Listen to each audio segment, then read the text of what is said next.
My name is Clark, and welcome to Programming Lab number 4.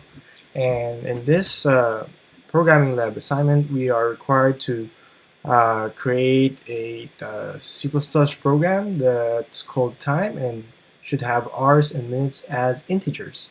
The class should have the following member functions. Should have a void set time to set the specified value in object in int. Basically, that's hours and minutes. Void show time is to display the time object to a human readable format. The third one would be time sum time, meaning it's summing two time objects and return time. Okay.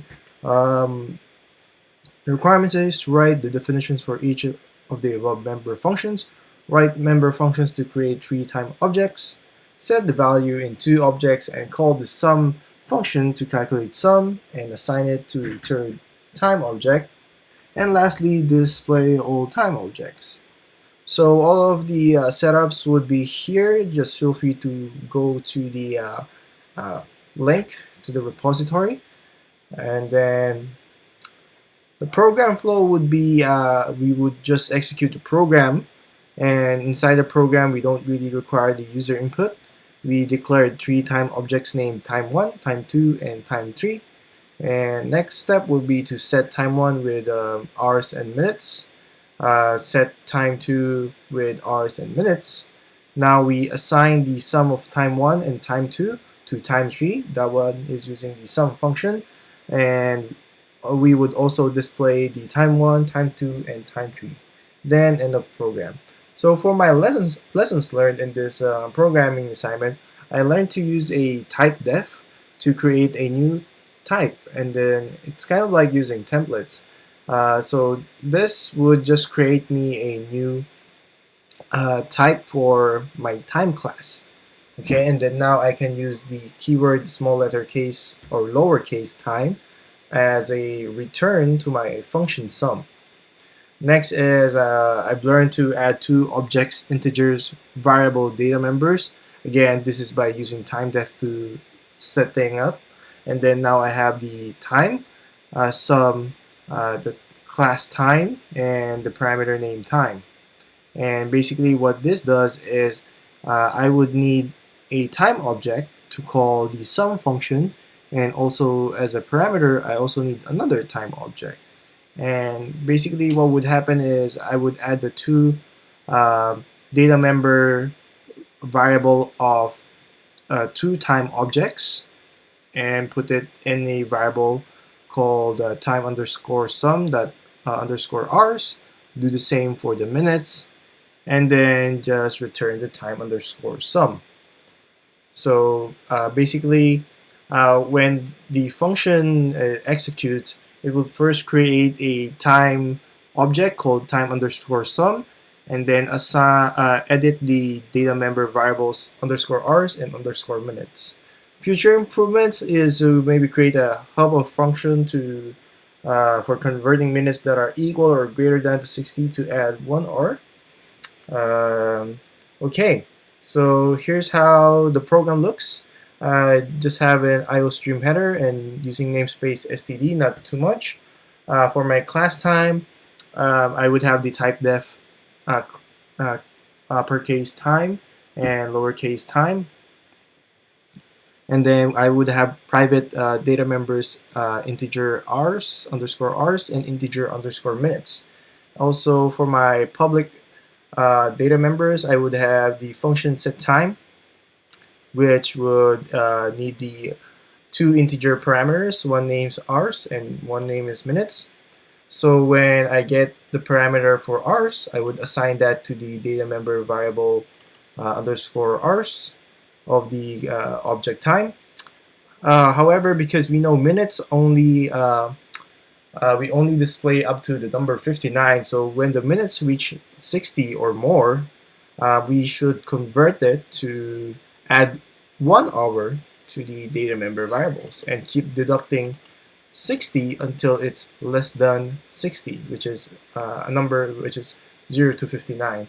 And if we finish this, we can now assign the filtered minutes or to the data member variable underscore minutes of time object.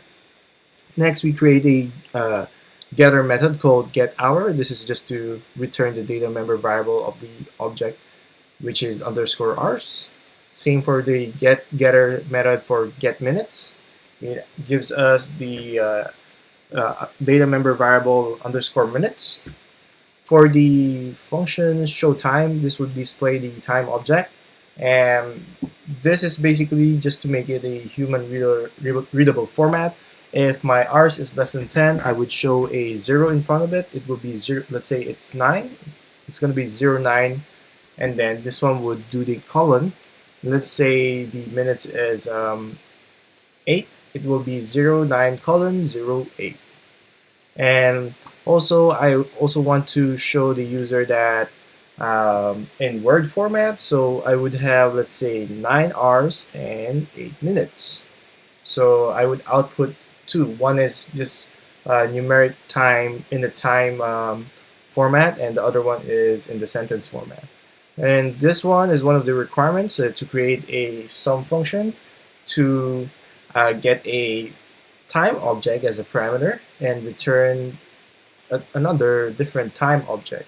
So again, this is declaring or instantiating the time class to create a time object, and we access the data member variable underscore hours, and now we add the data member variable of the time. This is a scope resolution operator to access the class data members, and this is the parameter. So the color and the parameter, we add them, the data member variables. The colors, data member variable underscore minutes, plus the parameters, data member variable underscore minutes.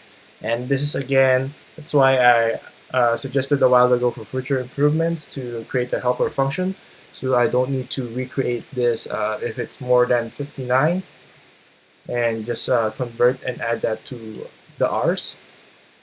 So this is the program flow in my int main. It starts with declaring 3 time objects, setting the time for time 1. This is hours, this is minutes. Time 2, hours and minutes. Time 3 is just to sum them up. And the rest of the code would be to show and display the time objects. So I'm going to go ahead and try to build and compile. Let's do that. Alright, then let's run that. And as you can see here at the bottom, time 1 is 3 hours and 4 or 5 minutes. Time 2 is 4 hours and 35 minutes.